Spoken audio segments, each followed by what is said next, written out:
Hello friends. So today we will be looking into this query. So we have to write a query to find those employees who are still in office.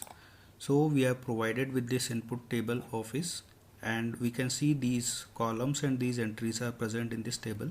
So first column is employee ID, then we have employee status and the time ID. So if we look at any particular employee, say employee ID 1, so we have two status, employee status in and out, and the time for in and time for out. Similarly for employee ID 2, we have in time, out time, and then again in time. So if we look at employee 2, we can see that this employee ID 2 logged in at this time 22/12/23 at 9, then he moved out at 9:15 and then again came in at 9:30, and then after that there is no entry. So we can say that this employee ID 2 is still in office. Similarly for employee ID 3, we can see that the last entry is in. So this employee ID is also still in the office. And employee ID 4, it is still in. Employee ID 5 out, and employee ID 1 also, the last entry is out. So we have to see that who are the employees who are still present in the office. So we'll be trying to solve this question in multiple ways. So let's start with the first method. So there can be multiple ways, any method we can choose. So I will try to solve in 2 to 3 methods. So let me just select employee ID, employee status. So in the first method, what I will be doing, I will be trying to find out what is the last status of any particular employee based on the time ID. So we will just arrange the time IDs in any particular order, and we will see what was the last order for that particular employee.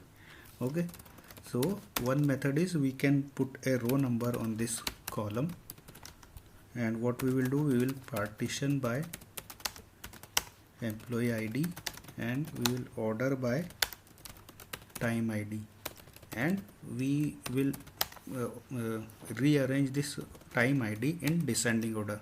Why descending order? Because we want to see the last entry of that particular employee. So let's name this as last status from this table. Let's see what we are getting. Employee ID. Okay, so what we did here, we just added one more column, row number, and we are doing it over employee ID, and we are putting order by on time ID in descending order. So for employee ID 1, this status 1 is coming for the last entry, which is 9:15, which is out. So this employee moved out at the end. Similarly for employee ID 2, the last entry was in, hence this is coming as 1 here. So now we got the last entry for each employee. Over this, what we can do, we just have to put a simple condition, and we will see that for row number 1, whether it is in or out. So what we have to check here, we have to find those employees who are still in office. So we will just check wherever this rank or row number is 1 and the status should be in, those employees are still in office. So we will just select star from CT where L status equal to 1 and EMP status equal to in. So if we do this, then we will get those employees who are still in office. So clearly, let me run the first query also. So from here we can see that last entry for employee ID 1 was out, so he is not in office. For 2 it is in, so he is in office. For 3 also last entry is in. For 4 employee also the last entry is in. So 2, 3 and 4, these are the employees who are still in office. Why? Because their last entry is for in, and they are still in office. Now here we can just select employee ID. We don't need any other detail, so we will just get those employee IDs who are still in office. So this is one method of solving this query. Now let's look at another method using which we can solve this query.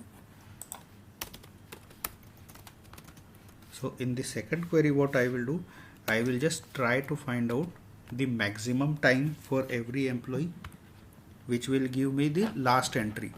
If I try to find out the maximum time or the last time for employee ID 1, this is the last time. So for this I will try to see what is the employee status. Here I am just putting a rank 1, 2, 3, 4, and then I am putting if rank is 1 and employee status is in. In the second method I am putting a max condition on this time, and then I am checking whether that max condition is for in or out. So let's try to see how we can do this. Select the employee ID and then max of time ID as m time from office and group by employee ID. Okay, let's see. So for every employee we are getting the max time. Okay, now let's put it in this subquery, and then what we will do, we will join it with our main table. Okay, so how we will join? We will join this employee ID with our main table and this time with this table. So we will put join on these two columns, employee ID and m time, with this main table, and then see if the time, if the status is in or not. So based on that we will find out who are the employees who are still in office. Okay, so let's select these columns, employee ID, m time, employee underscore status from. Now I will be joining it with this table office. Let's put O1 and inner join with this table. Let's name it as O2. Okay, so now let me put just this as O.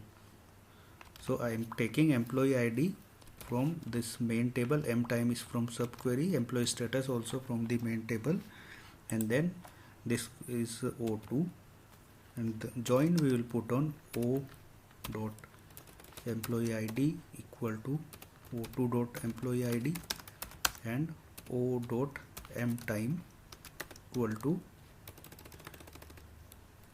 O dot time ID equal to O2 dot m time. M time is coming from this subquery.